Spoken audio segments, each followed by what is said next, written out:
everyone, and welcome to another exciting episode of ARG Presents. I am Amigo Era, joined as always by a fella known around these parts as the Southern Dandy, John Boat of Cars Schaller. Hey Aaron, how's it going? Outstanding, Boat, outstanding.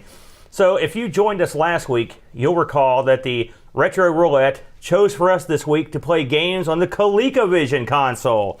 The ColecoVision, a great console, came out in 1982. Of course, it was produced by Coleco and was a pretty popular console of its day. Now, I looked for specific numbers on this, and there's a sort of a gap here.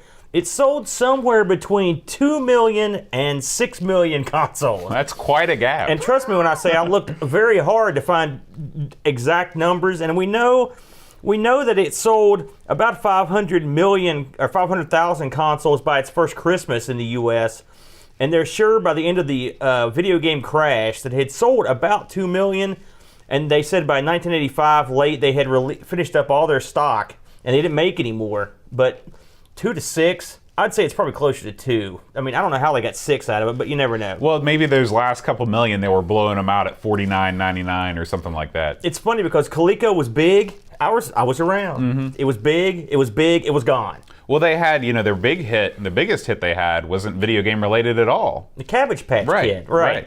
And they actually sustained their company with the Cabbage Patch Kids for quite a while. And they actually made a bunch of stuff, board games and some other stuff. Mm-hmm. This console here originally sold for $175 in 82 or 83 in Europe. And in today's money, you're looking at about $450. So that's kind of a bargain if you consider what we've talked about in the past. The ColecoVision was the Sega Genesis or Mega Drive of its time. And the reason I say that is it had all these wacky expansions. We've got one of them hooked up right here. So if you're watching on video, this right here is the base console. This is the ColecoVision. And I should add that I received this ColecoVision as a donation from a kindly lady at church, Lisa Adkins. Thank you very much if you're watching this, as I'm sure you tune in every week. Sure. Thank you for this ColecoVision that has sat in your garage forever. So thank you. And it does work, right? Yeah, it works perfectly. So, but this is your base unit. So then you had expansion unit 1, which is this little gimmick here on the front that hooks in this front expansion. This played it played almost all of the Atari 2600 line of games. I've got one of these myself, and it works great. It's very compatible. I don't think I've ever had any problems. I think there are a few games that have problems with it. They also had expansion unit 2, which was a steering wheel and a pedal, which I also have at the house, and it came with Turbo, if you'll recall. Remember that video game Turbo? And it's a great version of Turbo. Expansion unit 3 was going to be sort of a memory and I/O expansion. It never shipped though. Instead, what they did was they used the technology in it and basically turned it into the Atom computer, which was the downfall of Coleco because the Atom computer was a very bad unit. It had a lot of failures, and they had a lot of money sunk into it. It just basically why don't you talk about what the Atom was? The Atom, well, there are two types of Atoms. There's a standalone unit, which is what I have. That is the Atom computer itself and a printer that hooks to it. And the power runs through the printer. And so one of the problems with this thing is that if the printer went bad, you couldn't use the unit. You have to have the unit to power the printer, and which it's huge too. So it takes up a lot of space. They also had an Atom expansion that hooked to the ColecoVision. I've never seen one of those in person. I bet it's cool, but it's also huge. Massive. Mm-hmm. And the Coleco itself, without the expansion, is a big unit. It's also got these wacky joysticks, we should probably talk about. This seemed to be the craze of like 82 and 83. Yeah, it's really... this was sort of the first thing you think about is the Intellivision because it's got that numeric keypad there. Right. Unfortunately, the way that you hold it, is not exactly conducive to operating the buttons on the keypad and the joystick portion simultaneously. Now, there weren't a lot of games that used these numeric buttons for anything more than generally starting the game, but these joysticks are renowned for not being that good. Mm-hmm. It did have a place for an overlay, which is something that the Intellivision had or the Jaguar has. I like how you use Jaguar in the present tense. Jaguar has. It still has one. But The Intellivision used the overlays a lot more than the Coleco. I don't think I've ever seen any overlays for the. Me neither. I mean, there are some games that had them, but I've never seen one. And these little mushroom tops, they're not that great. Now, one thing I learned, thanks to my good boy Chad, is that once you start a game, you can pop these out, plug an Atari stick into that bad boy, and use it as long as you only need one button. Yeah. So the saving grace of this console, in many eyes, is that the controllers are removable. Yeah, that's true, and they're not very long either. Yeah. So with all that in mind, we should go ahead and take a look at the games. Now, there were when this thing launched, it launched with 12 games, and there were some pretty good titles in there. And then they had another 10 games that came out in '82. Again, this released in '83, so in Europe you would get you'd come out with about 20 games right out of the gate. And this was packed in with Donkey Kong, and this was one of the all-time great pack-ins. The pack-in for it sold the unit. I mean, it really was way ahead of the other versions of Donkey Kong. And since Coleco had a hand in making the other versions, they didn't exactly go all out for the other machines when they made them. They looked like crap. So there were about 145 titles released for this. And so with that in mind, it was our task to choose 2. And I think we picked a couple unusual titles. If anything, at least one of the 2 are pretty unusual. And so I'll go ahead and lead the parade this time around, and we're going to talk about the title I chose, which was Smurf Rescue in Gargamel's Castle. So this game was released in November of '82, and it was actually developed by Coleco. Now, one thing I'll start off with is that trying to find who programmed these games is almost impossible. I could find a name here or there as to who worked on the games or who developed these, but I've got no idea. I know it seems like I read long ago that a lot of these games were produced in Japan, but I don't know if they were outsourced. I don't know who developed games at Coleco, and I looked and looked and looked, and I could not find anything on the actual developers. Did you find anything on the developer of yours? No, not the Coleco specific version. Yeah, it's very strange. So Smurf Rescue in Gargamel's Castle, I'm just going to refer to it as Smurf from here on out, is a 2-player game, a hot seat game. And I guess you would consider it a platformer. It released on an additional system. Coleco also, as they were off to do, they released this on the Atari 2600, which was basically the main competition for the Coleco back in '82, '83. I've had a look at both of these, and I'll comment on the ColecoVision one extensively, but I will say, having played the Atari one, it's a pretty good effort, especially from your competitor making the game. It looks, I don't know if you've ever had a look at it, but it's clearly not as beautiful, not even in the same wheelhouse as Smurf on the Coleco, but it does the job. It actually controls probably a little bit better, believe it or not. I like the controls a lot better on the Atari, but it doesn't look nearly as good, that's sort of the selling point of the game. So before we get into the game itself, we should probably talk about what Smurfs are, in case you don't know. I mean, Smurfs are still around, but they're not as huge a deal as they were in the '80s when I first heard about them. And I didn't know a lot of this stuff. So Smurfs was a Belgian comic franchise. Did you know that? Yeah, I did know that. Just like North and South. Yeah, crazy. And it was a fictional colony of small blue human creatures who lived in mushroom-shaped houses, and they were done by an artist named Peyo. When you see Peyo, his little initials all over the Smurf stuff. There were like 100 Smurfs. And here's something I thought was interesting, just a little anecdote. The word Smurf is a Dutch translation of the French word schnetomf or whatever. And according to Peyo, it's a word that he invented during a meal with a fellow cartoonist when he could not remember the word for salt. Wow. I've never had that problem. I'm going to tell you something. I have had a problem where I could not remember a normal word, and so I can understand how this guy could come up with that in place of salt. Smurf. So that's kind of wacky. So anyway, if you were in the 80s, Smurfs were like everywhere. They were in your Happy Meal. They were on TV all the time. I was a Snurf. See, I made one up. That's another thing, right? Snurf. That's Snarf. Okay. So I was a big Smurf fan. In fact, the reason I picked up trumpet in the band was because of there's a trumpet playing Smurf. I can't remember his name. Interesting. That's so stupid. I learned something about you new every week. Here's a little added tidbit. I had it down to 2 instruments, right? Trumpet or flute. So why was flute in the mix? Because Kwai Chang Caine played a flute on Kung Fu. Oh, yeah. But I went ahead and went with the trumpet. I didn't think I could do a good job. I'd be the world's biggest and oafiest flute I would player. love to hear you play the flute one day. I could get down and funky, that's for sure. So anyway, Smurfs were super duper popular, and it was only a matter of time before someone made a game for these guys. So Smurfs Rescue Gargamel's Castle is sort of an interesting game, and it's unusual on the platform. I don't think there are any other games that scroll like this. And what it reminded me of, if you've ever played, remember when we reviewed Last Ninja 2, where you would go, this is a game where it doesn't scroll on indefinitely like Mario. There's a screen, you go across the screen, when you get to the end, the game stops, and then the next screen slides over and you play that screen. And I remember that back in the day when I saw this, I thought this was really kind of cool, because it felt like the world was sort of vast. You know, the same feeling I had when we did Last Ninja. You play an unnamed Smurf, and your job is to go rescue Smurfette. Smurfette at the time, was the only girl Smurf, okay?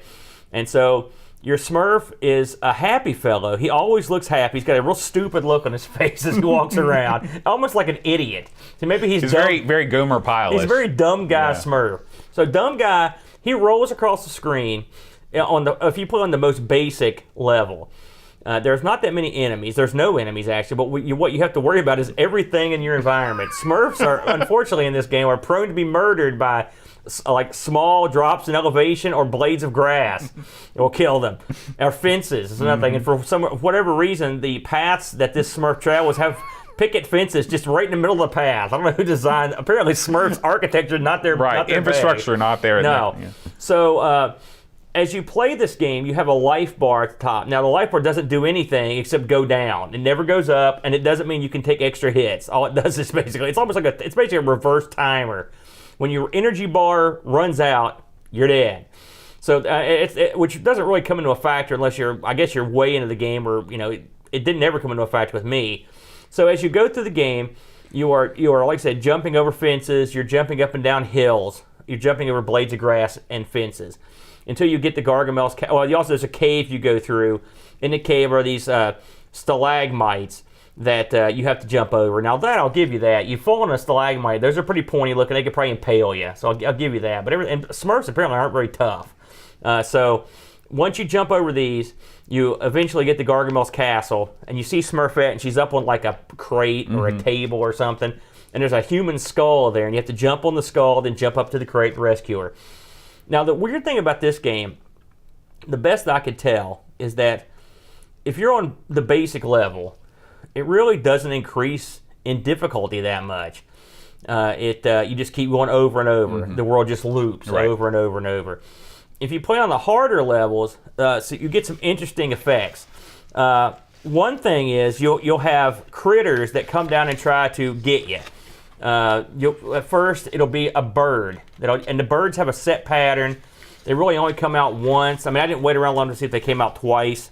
But they just kind of swoop down, and your Smurf can duck. You know what I'm saying? He could bend over, and even when he does that, he looks like an idiot. The look on this guy's face, I mean, it's the dumbest look you could possibly have on a guy.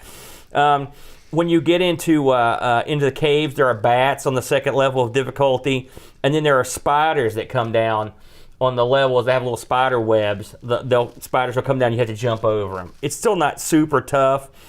On the third level of difficulty, the obstacles are placed closer together, plus you've got all the additional stuff that you had before.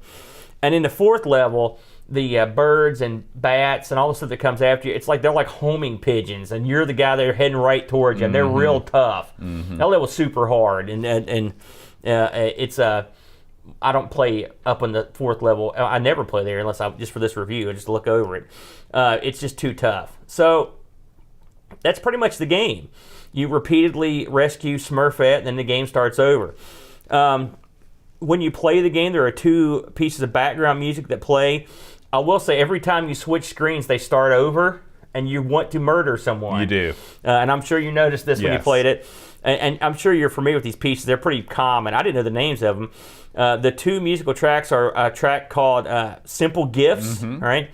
And Beethoven's 6th Symphony the first movement boat, according to this, Pastoral, which is another popular piece of music, and they're done pretty well. Yeah, I mean this ain't going to win any awards for music, but right. I mean, but compared to what the Atari system, the 2600 could output, this is multi-channel sound. Yeah, absolutely. Yeah. Now, switching screens with the music changing, that is it is one of the most annoying parts of the game, and often I'll play this game with the sound turned off, because with the exception of the sound of the music and the sound of your guy jumping, that's pretty much about all you hear. There's not much else going on.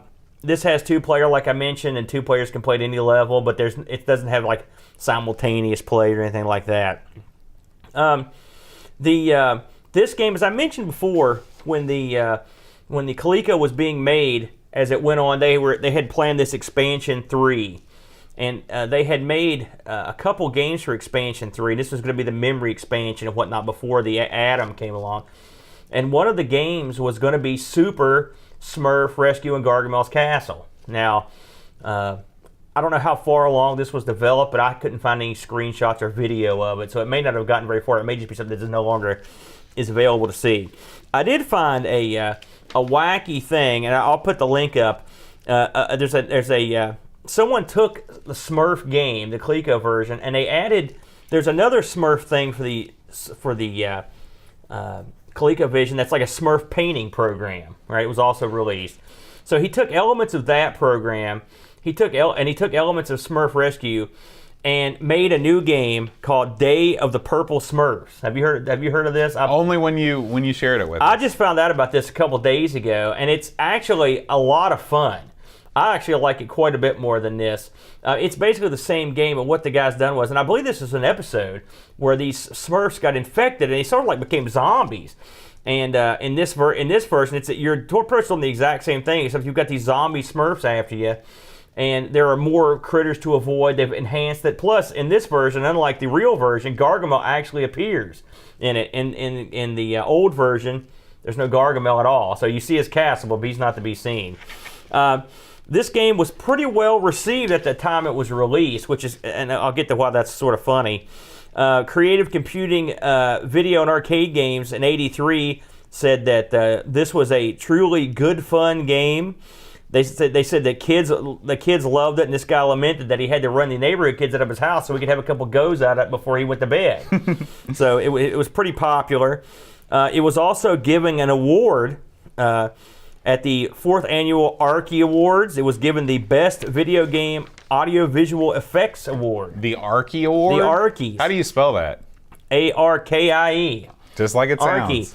Arkie. Now, to put this in perspective, when I saw this game, I really, really was blown away by the graphics. Again, you've got to consider this was 82, 83, and honestly, a lot of people like myself, it's like, man, this is like watching the cartoon. It was, standards have changed, clearly, but it looked great. Sure. And even today, I think it still looks very good. It's a sharp-looking game, and it plays well. Now, it has things I don't like. I don't like the way you jump in this is sort of you jump, and if you jump a little, he jumps a little. If you hit the jump thing twice, he'll go higher. And you have to do that to hit the bigger things. The jumping is not very intuitive in this. No. I didn't find. Did you? This is a problem with a lot of early games that try to have you go up for a jump. You can't. Your Smurf doesn't really have a lot of momentum that can carry you through the jump, and it's very frustrating because you don't get multiple chances. You have to start over at the screen before. They do give you a generous amount of lives. They give you 5 lives to start, but the game is literally based around the jumping mechanic because it's the only action you can perform as a Smurf.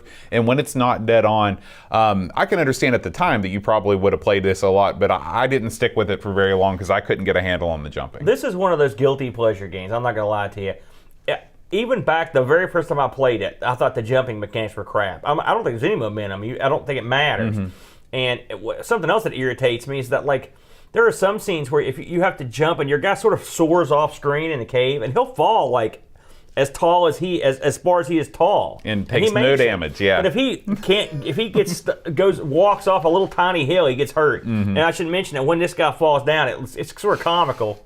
He just sort of tips over and he hit his clunk. Yeah, so I don't know if he's dead or stunned, but it hasn't aged great in terms of the gameplay, but this game was sort of like the Shadow of the Beast of its time. Yeah, that's a great comparison. It's a beautiful game that is a little light on the gameplay. Now I'm a sucker for like jumping games, and so it appealed to me. And it still does. I'm not going to lie when I tell you I played the new version about 1 million, and it's basically the exact same game with some upgrades. But I mean, I played it 1 million times. I thought it was great. I played the original tons and tons of times this week, just to reacquaint myself with it, but it was almost like I hadn't forgotten anything. Nothing popped up that was different. The Atari version, as ugly as it is much better to control and probably more fun, truth be told. This does have a couple wacky Easter eggs. We would be remiss if we didn't talk about them. The most famous one is the naked Smurfette. Have you heard about this? No. If you come on the screen where Smurfette's at, if you go on and off the screen real quick, eventually, if you do it right, you'll come on the screen and her dress will be missing. Now, are you going to see any naughty bits? No. In fact, not only does her dress go away, but the whites of her eyes leave as well. So if that's your hot button, enjoy. Yeah. But it's wacky. And then there's another thing, and I've read a bunch of people talk about this, and they said they couldn't do it, and I haven't ever done it, but I've read it, so I mean, it could be true. There's in one of the forest areas, if you come back and forth off of it, some initials will appear. They're programming initials, presumably, and if you touch them, you'll get a lot of points. But I couldn't get it to work, and I've read other people say they never could get it to work either. So who knows? You know how these things are. So I looked this up on eBay, and it's one thing I like when we cover classic console stuff, like the real classic stuff. It's like it's stuff's so easy to pick up. It's super cheap, and Smurf is no exception. When you could pick up this game boxed with the instructions and everything for under $17, and you could pick up the loose carts for under $7 or $8. Yeah, basically the cost of shipping. Easy as pie. I think, especially if you got kids. I know now Luke, my son Luke, when we played this, he got kind of frustrated because of the controls, and he's used to. This guy plays Mario and stuff, so this ain't Mario. It ain't gonna jump like Mario, but I thought it was cute. I will say that in recent years, this game has appeared on many worst games of all times lists. Not as number one, but down there. I think that is a little heavy-handed. I don't think the game's nearly that bad. I think it's fun with a butt, And that's my nickname. Fun. I don't even want to know. I thought it was the Southern Dandy. So, I recommend it if you can get past the controls. And let's face facts, the Coleco controller doesn't do it any favors. Yeah. So, hey, if you've got a good emulator somewhere you want to give it a whirl, you might be better served using some of your own. And I actually think this game is easier to control with the cursor. I mean, with the arrow keys on your computer than a regular joystick. There's just something about being able to hit up at just the right time and make it register just right. Yeah, I agree. Something also I wanted to mention. This almost went past me. Aside from the 2600 version of this was planned on having a release by Coleco on the Intellivision, which I'd never known. But there were legal reasons that they couldn't release it, and so it was converted into a game I've never heard of. I was going to ask you if you've heard of it. It was converted and released into a game called Sydney Hunter and the Shrines of Peril. Have you ever heard of that? Never. So if you're an Intellivision fan and you are looking for something wacky, give that one a shot, because who knows what that looks like or is, but I'm going to look into it. Anyway, there's Smurf for you. So let's move along, Boat, shall we? What do you got for us All this right. week? Well, my game this week was Ladybug. Ladybug is one of the many arcade conversions that graced the ColecoVision. The ColecoVision advertised itself as the arcade quality game console, and in many ways it was. Ladybug was released originally in the arcade in 1981, and the ColecoVision version followed soon after in 1982. Ladybug was also ported to the Atari 2600 and the Intellivision, but that's it. It got no other ports. I didn't even know it had an Intellivision port. I'm surprised. And so it's sort of stunning that to me that the game didn't receive ports to any of the computer systems. But anyway, it was programmed by a guy named Katsuyoshi Ueda. From Japan, and he worked on the Bonk's Adventure series. Really? Yeah. So now he did the arcade game? Yeah. Just like you said, I couldn't find any information on the development of the ColecoVision port. So, Ladybug, what is it? Ladybug is a top-down maze game, much in the Pac-Man vein. You have a controlled character that runs around the maze, while there are bad characters that chase you around, and if they touch you, you die. But there are elements of other arcade games like Lock and Chase and Mousetrap that incorporate themselves in the form of gates. So in the maze, you actually can control the walls of the gates to some extent by spinning them around like a turnstile. So it's pretty cool because you can isolate the enemies. If they're chasing you, you can run behind a gate, push the gate the other direction, and they can't get you. It's kind of neat.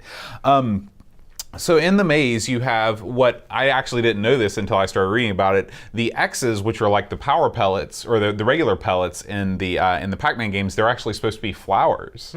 Yeah, and so you've got all of these flowers to pick up, and once you pick up all of the flowers, the level goes on to the next level. But in addition to that, you have hearts. And hearts you're able to pick up the hearts, and you're also able to pick up letters that are scattered about the level. So those are the board elements. And then the final element are the skulls. And the skulls will kill you, but they also kill your enemies. I love games that have sort of, I don't know what you call it, reverse friendly fire, where the computer generates elements that hurt the computer players. Not a lot of games do that, but Ladybug does. I love it when they have them and hate it when this stuff doesn't work on it. It always makes me mad. Me too. And so, like I said, the object is to basically run around the maze and pick up these things. Now, what makes the game unique and special, and to me more fun than a game like Pac-Man, is that there's a timer that runs around the circumference of the board. It kind of looks like a score, like in a board game. It's a segmented timer, and as it runs around, the letters and the heart icons will change color, and they do different things depending on the color when you pick them up. So for example, if you pick up a blue heart, it acts as a multiplier. So if you pick up all 3 blue hearts, you get 5 times the score that you normally would. The yellow hearts and red hearts don't give you a score multiplier, but they give you more points. There are letters that show up, and if you collect them when they are under the right circumstances, they will show up in the upper right corner of the score as it's sort of like in Mr. Do.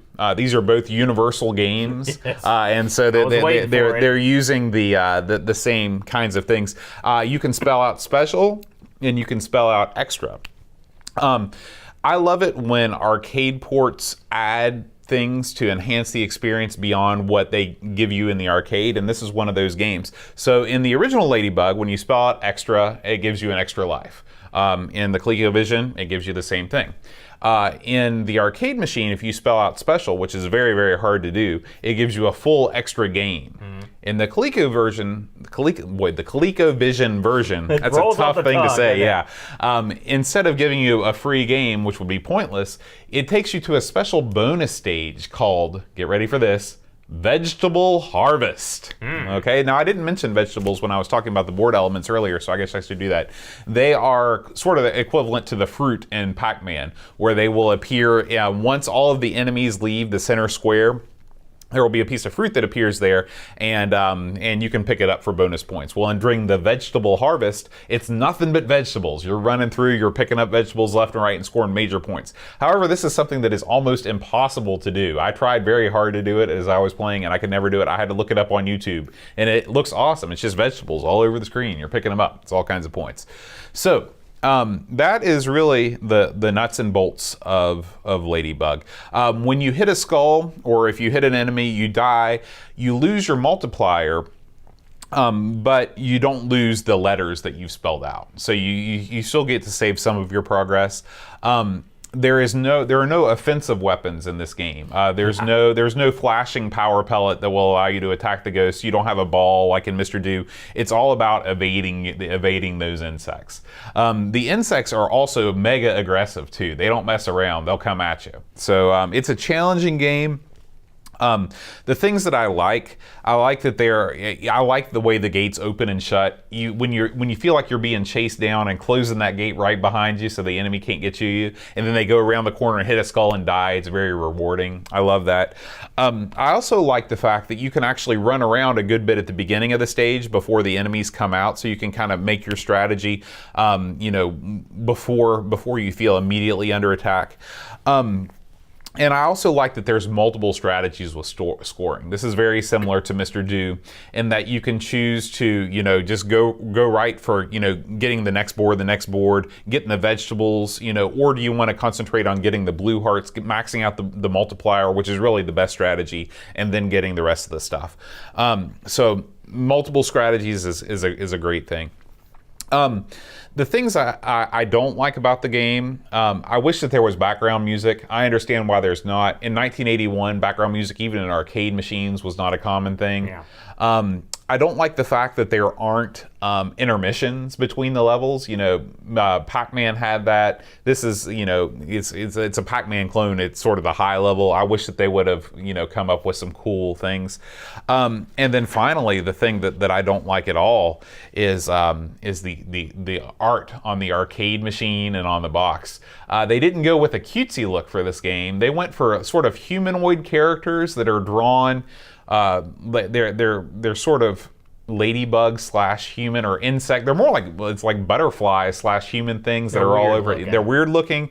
They're disturbing. Yeah. Be a better way to put it. Yeah. And so I love Universal arcade cabinets in general. I love the way they have a unique look to them, the way that they kind of come out in the middle. But I would never own this machine because it's far too creepy looking. Speaking of the arcade version, it wasn't a huge hit. It did modestly well, but it didn't really knock anybody's socks off. However, it was a much bigger hit on the ColecoVision. This was actually one of the top selling titles on the ColecoVision when it was released. And so when people remember Ladybug, most of the time they remember playing it on the ColecoVision rather than seeing it in the arcade. There was a clone of Ladybug. Oh, before we go on to the clones, why don't you tell me what did you think about Ladybug? Well, of course, I'd played this in the arcade, and I agree with you. First of all, on the art, I like the marquee. I like the font and everything. Mm-hmm. That looks cool. Yeah, I do like that too. It's real creepy. Mm-hmm. I'm going to give a disclaimer before I get into this. I love Universal stuff. Yeah. I'm a big Mr. Do, famous Do's Castle. I love them all. I hated this game. Really? I never liked it. I never liked it in the arcade, and I never liked them. Now, disclaimer. It's a great port. I mean, it really is. I mean, in fact, like you said, most people consider it superior to the arcade version in every way. I didn't like Lock and Chase. I didn't like any of those games. But you do like Super Pac-Man. There's a big difference between this and that, which is you can't fight back in this. I can't stand it. It's tough for me to wrap my head around. I've never been able to get a good, firm grasp on the strategy in this. I love the spelling stuff. I like that. Something else I don't like are the skulls. They ruin the flow of your collecting of the dots. Now, maybe some people like that, but if you're playing a Pac-Man game where you've got a good flow going, having those things here and you have to literally stop and alter your path, I hate it. I also hate bugs. I mean, in real life, I can't stand bugs. Also, the fruit they use in this, or the vegetables, you pick I know, you're not a big vegetable guy. It's not just We've gone over they this. pick some weird ones. It's like eggplants, cucumbers, and Japanese something, and bamboo is one of them. This is a Japanese game. I'm just saying, they're weird. There's some weird vegetables. That's all I'm saying. They're not weird in Japan. Let me tell you something. Pac-Man was Japanese too. I didn't see any weird fruit in there, all right? So there you go. There's my kickback on it. I think that they wanted to differentiate themselves from Pac-Man, this was. I can't remember if this was before. This was probably before Casey Munchkin and all that. But it is way different than Pac-Man. Really, I mean, this game has less to do with Pac-Man than I mean. And I will say the fruit is more appealing visually than the vegetables are, but I think they just wanted to do something different. The timer before the insects come out is okay. I'm down with that. But I mean, overall, moving of the gates, it seems like it would be a good idea. But to me, I could never wrap my head around a strategy to do well at this game. Maybe if I was better at it, I would enjoy it more. And full disclosure, I was not good at the arcade either. And when it came out, I had a cup of coffee with it, but I was just like, I'm just not digging it. I mean, if it's me, in terms of maze games with dots, this is probably not going to be on my list. So you would rather play Pac-Man any day than Ladybug? I would much rather play, like you mentioned, Casey Munchkin, which I think that's a game that doesn't get enough love. I mean, it's very creative in its own way because the dots move and the maze moves around a little bit. But that much said, just because I don't like it personally, I'm not going to badmouth it as a programming job or as a conversion to the Coleco because it's a top shelf job. Like you said, adding which I never came close to getting to the special harvest. But adding, I love stuff where you pick up letters, and I'm just like you. I love stuff that spells stuff out. I think that's cool. There's a wide array of insects in this. I had to read it to see what all you could get to. So that's kind of neat. There's not just like ghosts. There's a bunch of different stuff that come after you. They're super aggressive. I found this a super tough game. Yeah. I mean, it was just really hard. And I couldn't get any traction on it. It is not easy, and I'll tell you who is pretty good at this game is your brother. Oh, is he? Yeah, he came over. He's good at a lot of crap. He came over and put up a high score on my MAME cabinet that I haven't come close to beating. So yeah, it's definitely a win. And I know it's funny because I looked through my collection to bring games over, and I had Smurf, but I looked and I don't have Ladybug. Oh. Everyone has Ladybug. Everyone has it. Let me guess, you've got Ladybug. I'm getting it. I knew it. The fact that you play a Ladybug, I never liked the Ladybugs either, just the bugs themselves. Those things around these parts here in West by God, Virginia, these things will get in your house and they'll get in your curtains and stuff, and they reproduce like they're going out of they're style. Not the friendly red ladybugs that you see on TV. Well, they're red. No, these are like orange and black. Yeah, They're and also looking. if you crush one, they stink. Yeah. And when you try to just suck them into you try to get them out of there, as best you can. But here, put it in here. There you go. Cool. Put in the Atari port. There you go. There you go. That's realistic, right? There we go. So I mean, that's just being silly. But I don't like ladybugs. I don't like bugs, and I just couldn't get behind the game. So sorry, Boat. I understand. So now we're going back to the clone that was released. There was a clone called Bumblebee that just replaced the main character with a bumblebee and the enemies with spiders. And that was released in 1983 for the BBC Micro, the Acorn Electron, which I thought was the same computer, and the Commodore 64. So this game did have somewhat of a computer release, although it was in clone form. It's amazing that this never got released in like full on the C64.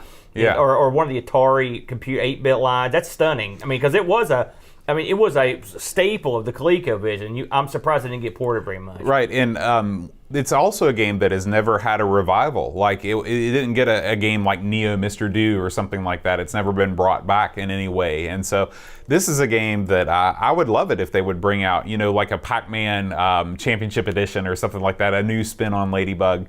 But so far, no good. Well, keep holding out, Boat. However, this game has been released as recently as 2006. In 1982, there was a catalog that Atari put out saying that Ladybug was coming, but it never came. It never came. And so we had to wait until 2006 for a man named John Champeau to program a port of Ladybug for the 2600. The cart is available for purchase to this day for $25. On the Atari Age store, which is not bad for a cart and a manual, and the ROM is freely available to download. So if you want to try this out on the 2600, you have a way to do that. I bet the 2600 could pull this off fairly faithfully. Yeah, I mean, I don't think that you're not going to get. I was just thinking about Pac-Man, and I was just like, I don't know. Well, you have to realize that the people that are putting out 2600 games now know how to program for the system. They have much more time. Yeah, like right. the Pac-Man Arcade Edition for the 2600 that got released not long ago is pretty great, and even Miss Pac-Man for the 2600 was pretty good. Yeah, you're right. So I haven't checked it out, but I probably will next time I fire up the 2600. On eBay, the cart for this, you can get a loose cart for pretty much the price of shipping, or maybe a little bit more. Just like Smurf, it's not an expensive cart. They must $5 or $10. sold a million of these things, You can get one box. One sold for about $35, including shipping. Really, I'm surprised. So that yeah, a little bit high. The arcade machine, I couldn't find any auctions of the arcade machine that have ended recently, but the PCB has sold recently for $150. So it's sort of a viable PCB to have around. It's funny, for all my arcade travels over the years, I don't know if I've ever been to anyone's home arcade or seen one for sale anywhere. You know, I think I saw a Ladybug at the auction that I went to when I bought the Mario Brothers in Tennessee. But I was so put off, and at that point I'd played the game, but at that point I was so put off by the artwork. I was just like, oh. You know what I would guess? That being a universal cab, people are probably yanking Ladybug right out of there and sticking in the bigger, more popular universal. Yeah, I meant to look before the show to see if there was a universal multi-board available, because that would be a neat thing to have. I don't know if they. I wouldn't hold your breath. I don't think there is. I've never heard of one. Plus, the games had different screen orientations, and weren't there a couple like you? Yeah, like Newscastle was a vertical. Right. So yeah. All right, Aaron.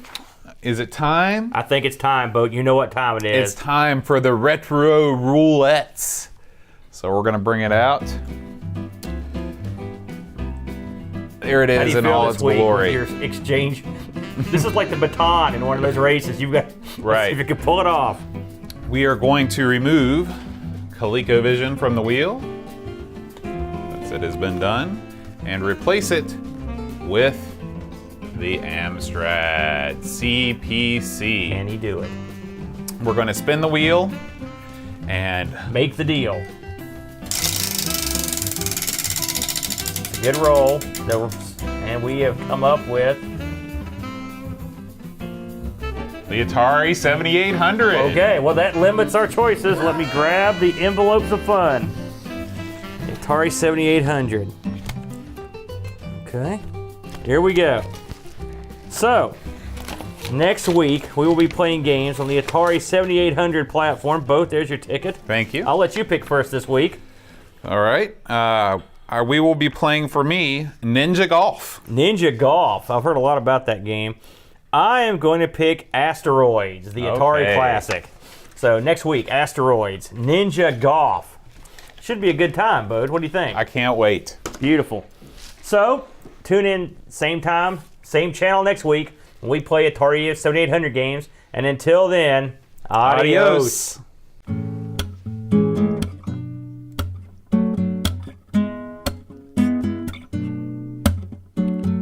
Aaron and John making a new podcast.